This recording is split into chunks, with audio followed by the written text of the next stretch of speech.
আলহামদুলিল্লাহ নাহমাদুহু ওয়া নুসাল্লি আলা রাসূলিহিল কারীম আম্মা বা'দ ফাআউযু বিল্লাহি মিনাশ শাইতানির রাজীম বিসমিল্লাহির রহমানির রহিম ক্বালা আল্লাহু তাআলা ফী কালামিহিল মাজিদ ওয়াল ফুরকানিল হামিদ ফাযকুরুনি আযকুরুকুম ওয়াশকুরুলি ওয়া লা তাকফুরুন ইলা আখির আয়া। وقال رسول الله صلى الله عليه وسلم من أحب سنتي فقد أحبني ومن أحبني كان معي في الجنة। আজ আমরা মাদ্রাসায় লেখাপড়া করার জন্য আসছি। আল্লাহ আমাদের আসার সুযোগ দিয়েছেন, তৌফিক দিয়েছেন, যার কারণে আমরা এখানে নামাজ পড়তে আসছি। হাদিস শরীফের একটু আগেই হাদিস শরীফ পড়ানো হয়েছে যে একজন ব্যক্তি মসজিদে প্রবেশ করছে। কোথায় প্রবেশ করছে? মসজিদে প্রবেশ করছে, কিন্তু ওনার কোনো নেক আমল করার কথা ছিল না, নিয়ত ছিল না। কার্যক্ষেত্রে উনি মসজিদে যাইয়া ওখানে আমল করছে, আমল করার পরে নেক আমলও করে ফেলাইছে। তাহলে ওই ব্যক্তির আমল নামায় কী লেখা হলো? মুজাহিদদের যে নেকি, সেই নেকি তার আমল নামায় লেখা হলো। মুজাহিদ, মুজাহিদ কাদেরকে বলা হয়? যারা জিহাদকারী, যারা জিহাদ করার জন্য প্রস্তুতি থাকে তাকে মুজাহিদ বলা হয়। তাকে কি বলা হয়? মুজাহিদ। আর মুহাজির বলা হয় কাদেরকে? যারা হিজরত করে ইসলামের জন্য ঘর থেকে বাইরে আসে তাকে মুহাজির বলে। তোমরা যারা আজ মাদ্রাসায় লেখাপড়া করার জন্য ঘর থেকে বাইরে আসছে, এখন তোমরা মুহাজির। তোমরা কি? মুহাজির। আর তোমাদের খালাম্মারা আর মাদ্রাসা যে সমস্ত ছাত্রীরা এলাকার ভিতরে এখানে আছে, এরা আসল গেন আনসার। এরা কি? আনসার। আনসার মানে সাহায্যকারী। আনসার মানে কি? সাহায্যকারী।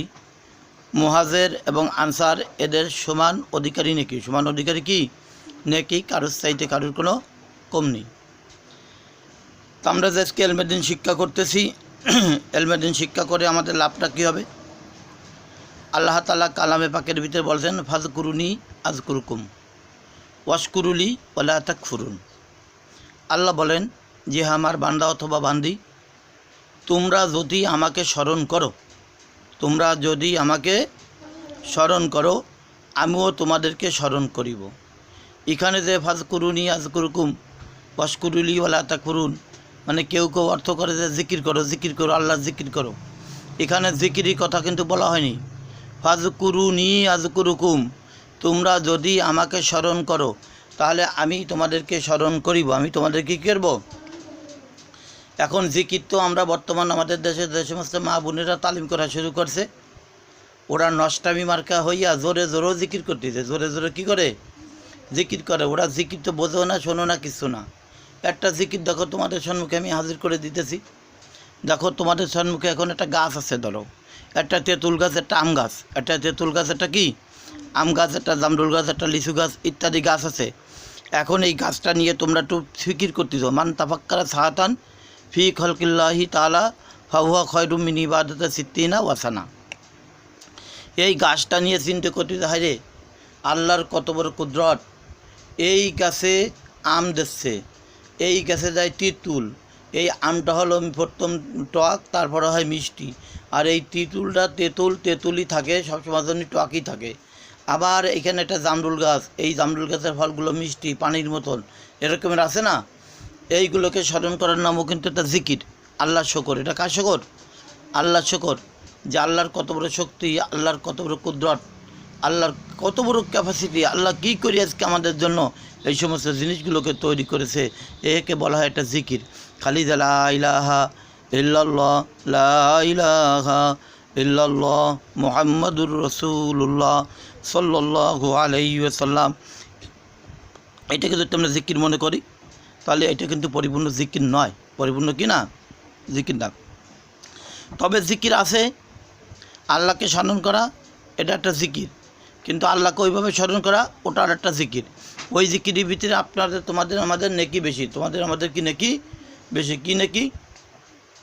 20 সেকেন্ড, মানে অল্প সময়ের জন্য যদি আমরা একটু বসে চিন্তা করি যে আল্লাহ এত বড় ভূমণ্ডল, গাছগাছালি, তরুলতা, আল্লাহ কেমনে কেমনে তৈরি করলো, এতটুকুন খালি যদি তোমরা একটু চিন্তা করি, তাহলে তোমাদের আমাদের কি হয়ে যাবে, তোমাদের আমাদের আমল নামায় 60 বছর ধরে 1000 নফল নামাজ পড়লে যে কী হবে, সেই নাকি আল্লাহ তোমাদের আমাদের আমল নামায় লেখিয়া দেবে।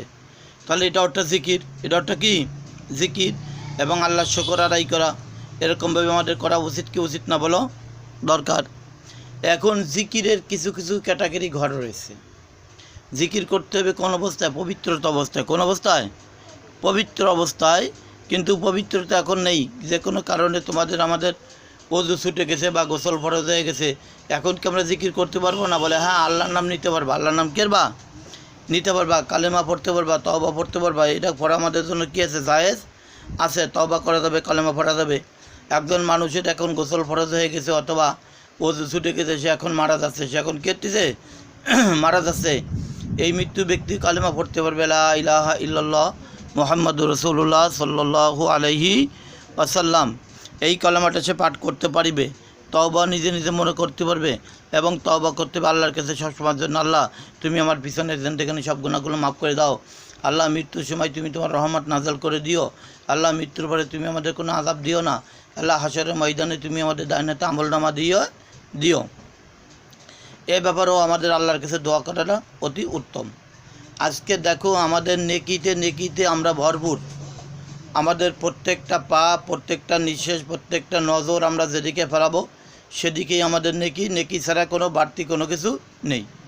হয়তো কেউ প্রশ্ন করতে পারেন যে হুজুর, তাহলে আমরা যখন পায়খানা এবং পেশাবখানায় যাই, পায়খানা এবং পেশাবখানায় যেয়ে কি আল্লাহর জিকির করা যাবে? যাবে না। আল্লাহর জিকির করা যাবে না। পায়খানা এবং পেশাবখানায় কি আল্লাহ তাআলার নাম নিয়ে কি পায়খানা পেশাবখানায় যাওয়া যাবে না। মানুষের আংটির পর লেখা থাকে আল্লাহু, কেউ স্বর্ণের এলাকায় তাতে লেখা থাকে আল্লাহু।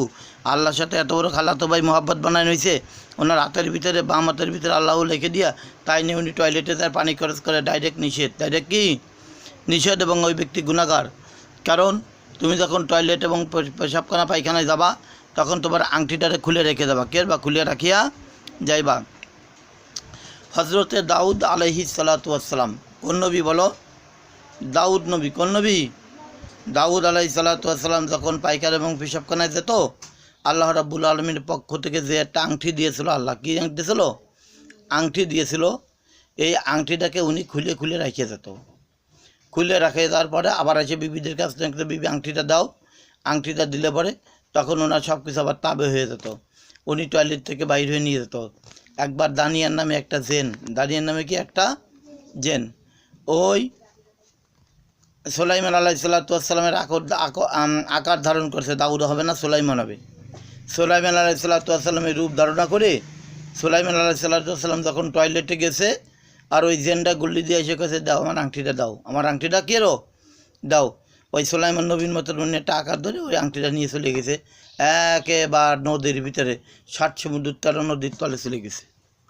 যাওয়ার পর এখন তো সুলাইমান আলাইহিস সালাতু ওয়াসসালাম এখন একবার লাজবাব হয়ে গেছে। ওনার কাছে এখন কোনো কিছু আসে না, উনি কোনো কিছু হুকুমও দিতে পারে না, শুনতেও পারে না। আংটি তো নিয়ে গেছে, আংটি কী এসছে? নিয়ে গেছে। সুলাইমান আলাইহিস সালাতু ওয়াসসালাম এরপরে একটা কষ্টে বুকে পড়ে গেলেন। পড়ে যাওয়ার পরে সুলাইমান আলাইহিস সালাতু ওয়াসসালাম ঘুরতে সমুদ্রের কিনারে পাগলের মতন ঘুরতে উনি যে একটা বিবাহ করলেন এক জাইলের মেয়ে। কার মাইয়া?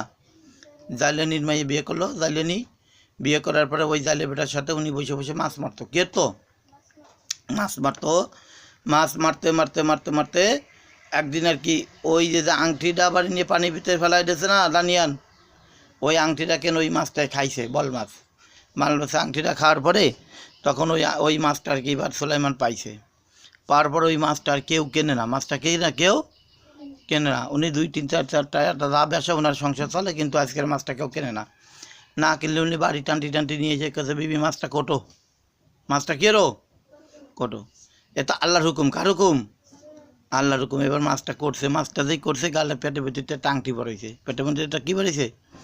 আংটি বাড়াইছে। কেছে সুবহানাল্লাহ। এখন বলতেছে, বিবিটি বলতেছে যে স্বামী দেখো কি সুন্দর একটা আংটি পাইছে এর ভিতরে। কয়ে দেই আংটিটা, দেখা যাচ্ছে ওনার সেই আংটি, কি আংটিটা দিয়ে উনি হাতে লাগাই দিয়েছে। সব কিছু ওনার তাবে হয়ে গেছে, সব কিছু ওনার কী হয়ে গেছে? তাবে হয়ে গেছে, অধীন হয়ে গেছে। এখন সব কিছু ডাক শুরু করে দিয়েছে, অমুক যেন আয়, আমার আংটি নিচে লেগে তাকে সব ধরে নিয়ে আসলো। আইনি তাকে আবার সাজা দিল। কী দিল? সাজা দিল, এতদিন পর্যন্ত ওনার ভুক্তভোগীর ভিতরে রেখেছিল। তা আমাদের মতন এরকমের সাজা দেওয়ার জন্য কিছু জিন, কিছু কি জিন জাতি, খবিশ জাতি। খবিশ কাকে বলা হয়? একটু আগে হাদিসে পড়ানো হলো। খবিশ ওই বিষয়বস্তুকে বলা হয় যারা সর্বক্ষণ সর্বসময় হারামের ভিতরে লিপ্ত থাকে, তাদেরকে খবিশ বলে। কি বলে? খবিশ বলে। তা কিছু কিছু জিন আছে খবিশ জেন। কি জেন? খবিশ জেন। এই জেনগুলো তোমাদের আমাদের বাড়িতে নির্দিষ্ট জায়গায় থাকে, অনির্দিষ্ট জায়গায় থাকে না। কোথায় থাকে? নির্দিষ্ট জায়গায় থাকে। সেই নির্দিষ্ট জায়গার নাম কি? টয়লেটখানা। কী খানা? টয়লেটখানা, পায়খানা এবং পেশাবখানার ভিতরে এই জিনগুলো যে স্থান নিয়ে বসে থাকে, এইগুলো স্থান নিয়ে গিয়ে বসে থাকে। বসে থাকে থেকে থেকে থেকে ওদের যত খারাপই কাজ করার দরকার ওইখানে বসেই করে। এখন এর থেকে রাসূলুল্লাহ সাল্লাল্লাহু আলাইহি সাল্লাম তোমাদের আমাদেরকে হেফাজত থাকার জন্য একটা দোয়া শিখিয়ে দিয়ে দিয়েছে, আল্লাহুম্মা ইন্নী আউযু বিকা মিনাল খুবুসি ওয়াল খাবাইস। এই দোয়াটা শিখিয়ে দিয়ে দিয়েছে যে হে দুনিয়ার মানুষ সম্প্রদায়, হে আমার মুমিন উম্মত উম্মতি, আল্লাহ বলেন যে হে আমার বান্দা বান্দিরা, তোমরা যখন টয়লেটখানায় ঢুকবা, ওই টয়লেটখানার ভিতরে কিছু হারাম জিনিস থাকে। খবিশ মানে কি? হারাম। খবিশ মানে কি? হারাম। অর্থাৎ দুইজন জেন থাকে, তাদের নামই হারাম। আল খুবুস আল খবাইস। খুবুস আর কি? স্বামী স্ত্রী দুইজনের নাম খুবুস আর খবাইস, পাল্লা দিয়ে নাম রাখছে। কাজে আমি যখন খবিস হয়েছি তাহলে আমার নাম খুবুস কও। বলে হাই যা, তোর নাম খুবুস কলাম। মানে হারামিতি হারামিতি জর্জরিত ওরা, বুঝতে পারছো? ওরা ওই টয়লেটের ভিতরে বসে থাকে। টয়লেটে বসে থাকলে আমরা যখন টয়লেটে ঢুকি না, আগে কোন পা দিতে হয়? বাম পা না ডাইন পা? বাম পা দিয়ে আমাদের টয়লেটে ঢুকতে হয়। টয়লেটে ঢুকতে সময় বলতে হবে কি? আল্লাহুম্মা ইন্নী আউযু বিকা মিনাল খুবুসি ওয়াল খাবাইস। এটি যদি না পারি তাহলে আউযু বিল্লাহি মিনাশ শাইতানির রাজিম, অথবা হলে আউযু বিকা, আল্লাহ আউযু বিকা। তার মানে কি? ওর ভিতরে যেই সমস্ত খবিশ রয়েছে, হারামি জিনিস রয়েছে, এর থেকে তোমার কাছে আল্লাহ আমরা ক্ষমা প্রার্থী চাই যে ওরা যেন আমাদের দেখতে না পারে। এবার পায়খানা প্রস্রাবখানার ভিতরে যখন যাওয়া হয়েছে, যাওয়ার পরে পায়খানা পেশাবের ভিতরে ঢোকার সাথে সাথে এই দোয়াটা যখন বাম পা আগে দিয়ে ফড়িয়ে ফেলাবে, ফড়িয়ে ফেলানোর পরে ওই শয়তানের চোখ আর আমাদের বডি, শয়তানের চোখ আর আমাদের কি বডির ভিতরে আল্লাহ তাআলা এমন একটা হিজাব লাগাই দেবে, এমন একটা পর্দা লাগাই দেবে যে ওরা কোনো কৌশল আর আমাদের দেখতে পারবে না। কোনো কৌশল আর আমাদের দেখতে পারবে না। তখন ওরা ওখানে বসে বসে কান্নাকাটি আর্থনাট জারি শুরু করে দাঁড়ে। কি হলো? আল্লাহ তাআলা তাদেরকে কেমন কী শিক্ষা দিল, রসুল কী শিক্ষা দিল, আজকে ওদেরকে আমি দেখতে পারতেছি না। এই জন্য এই দোয়া পড়ে যদি কেউ পায়খানা পেশাবখানায় সঠিকভাবে নিয়মিতভাবে ব্যবহার করে যদি ঢুকতে পারে, তাহলে ওরে জীবনে কোনো দিন জেনে ধরিতে পারিবে না। কিছু ধরতে পারবে না, জেনে ধরিতে পারিবে না। তাহলে তোমরা আজকে যারা ছাত্রীরা আছো, উপর থেকে নিয়ত করবে আমরা পায়খানা পেশাবখানায় যাওয়ার আগে আল্লাহুম্মা ইন্নী আউযু বিকা মিনাল খুবুসি ওয়াল খাবাইস, এই দোয়াটা পড়ে আমরা টয়লেটে ঢুকবো। টয়লেটে গেলবো, ঢুকবো। আবার বাহির হইতেছে, বাহির হওয়ার সময় গুফরানাক আলহামদুলিল্লাহ ইল্লাযী ওয়াফা আযানি, আমরা এই দোয়াটা ওখানে পড়তে থাকবো। গেলবো, পড়তে থাকবো। এই দোয়াটা পড়ার পরে আর ওই দোয়াটা পড়ার পরে মাঝখানে যতটুকু সময় গেছে আমরা এক রেখাত নফল নামাজ অথবা কোরআনের আয়াত তেলাওয়াত করলে যে নেকি হবে সেই নেকি তার আমল নামায় লাগবে। ওই জায়গাটা ছিল ওই না সালমান ne চল নাকি দেখ উঠেছে ওই ডেই কেটে রয়েছে। তাহলে এরকমভাবে তোমাদের আমাদের আমল নামায় নেকিগুলোকে লিখতে থাকবে। তাহলে আমরা যদি এই আমলগুলো করি আমাদের কি কোনো ক্ষতি হবে? ক্ষতি হবে না। তারপরে মাদ্রাসার ছাত্রীরা যারা আছে তারা সাবধান থাকবা। তোমাদের কাপড় চুপুর, তোমাদের কি কাপড় চুপুর সকাল থেকে নিয়ে সন্ধ্যার আগ পর্যন্ত ধুইয়ে ধৌত করে রোদের ভিতরে রাখতে পারো, কোনো সমস্যা নেই, কোনো সমস্যা নেই। তবে যখন মাগরিবের আজান দেবে, যখন কি দেবে? মাগরিবের আজান দেবে, সাথে সাথে তোমাদের কাপড় চোপড়গুলো মাগরিবের আজানের আগ দিয়ে উঠে ফেলতে হবে। কারণ মাগরিবের আজানের সময় কিছু শয়তান, ওই খুবুস আর খবাইস, ওই হারামি মার্কাজেন, ওরা ওই চলতে থাকে রোড দিয়ে, বুঝছো? চলতে সময় যদি তোমাদের আমাদের ওই কাপড়গুলো দেখে আর ওই কাপড়ের দিকে যদি একবার ওরা নজর করে, ওই কাপড়ই কিন্তু আসর থেকে যাবে, ওইটা পড়লে তারা জেনে ধরবে, ওইটা পড়লে তারা কী ধরবে? জেনে ধরবে। এখন খোদা না কাজটা তোমাদের কাপড়টা উঠাইতে মনে নাই, এরকম অবস্থা হতে পারে না? যাই রে আমরা তো সন্ধ্যার আগে উঠবো, উঠতে তো পারলাম না, তাহলে আর তোমাদের আর ওই কাপড় চোপড় ধরার কোনো প্রয়োজন নাই। ধরার কি নাই? প্রয়োজন নেই, ওখানেই থাকবে। থাকার পরে যখন বেলা উঠবে সকালে, বেলা ওঠার পরে ওই কাপড়টাকে আমরা ধুয়ে দেবো। ধুয়ে দেওয়ার পরে ওই শয়তানের যে একটা নজর পড়ছিল, খবিশ নজর, খারাপ নজর, ওই নজরটা ধুয়ে চলে যাবে। ফিরে শুকিয়ে গেলে আমরা ওইখান থেকে ধরে কী করবো, উঠোই নিয়ে রাখবো। অথবা যদি এভাবে উঠোই নিয়ে না রাখতে পারো, তাহলে কিন্তু আমাদেরকে জেনে ধরার সম্ভাবনা বেশি। তোমরা ছাত্রীরা যারা আছে সবসময় যেন হুঁশ থাকবা। তোমাদের কাপড় চোপড়গুলো সন্ধ্যার আগ দিয়ে উঠাবার চেষ্টা করবা। সকালে ধুয়ে নেড়ে দেবা, সন্ধ্যার আগ দিয়ে উঠাইতে হবে। তবে আমাদের দেশের মহিলাদের কাপড় চোপড় তো সচরাচর বেগানা পুরুষেরা দেখে না। এমন জায়গা নাড়তে হবে কোনো বেগানা পুরুষে যেন দেখতে না পারে।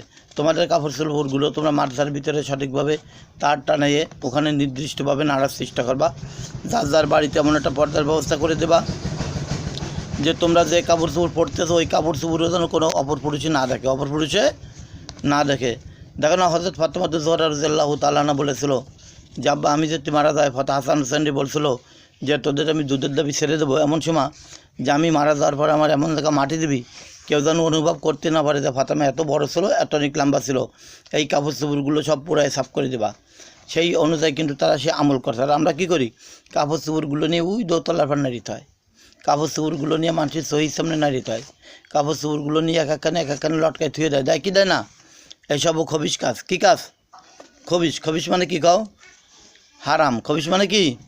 হারাম। এইসব হারামি কাজ। এই জন্য আমরা এই কাপড় চোপড়গুলোকে আমরা হেফাজত রাখার জন্য চেষ্টা করব। আর দৈনন্দিন যে সমস্ত আমলগুলো আছে ছোট্ট নোট্ট কুটিকাটি, আমরা এটা শেখার চেষ্টা করব। কিন্তু এমন কোনো আমল শেখার চেষ্টা করবে না যে নিজেদের পড়া বাদ দিয়ে আমলের ভিতরে বসে থাকবা, এদের কোনো প্রয়োজন নেই। 5 ওয়াক্ত নামাজ পড়তে হবে, সত্য কথা বলতে হবে, নিজের কিতাবের হক পড়াকে আদায় করতে হবে। এইটি আমাদের ছাত্রছাত্রী বয়সের জন্য এইটি আমাদের ফরজ। এটি আমাদের কি ফরজ? এই আমল পর যেন আমরা আমলগুলো করতে পারি। আর আমরা যেন টয়লেট পায়খানা পেশাবখানা যাইতেছে আমরা যেন দোয়াগুলো পড়তে থাকি, ওখান থেকে বাইরে এসে যেন দোয়াগুলো পড়তে থাকি, অজু করে যেন আমরা সঠিকভাবে আসতে পারি। আমাদের কাপড় চোপড়গুলো যেন আমরা সন্ধ্যার আগে যার গোছাইয়া ঘরের ভিতরে পরিপাটি করে সাজায় রাখতে পারি। আল্লাহ রাব্বুল আলামিন আমাদের প্রত্যেকেরই তৌফিক দান করুক। আমরা সকলে বলে আমিন। ওমা আলাইনিল বালাক।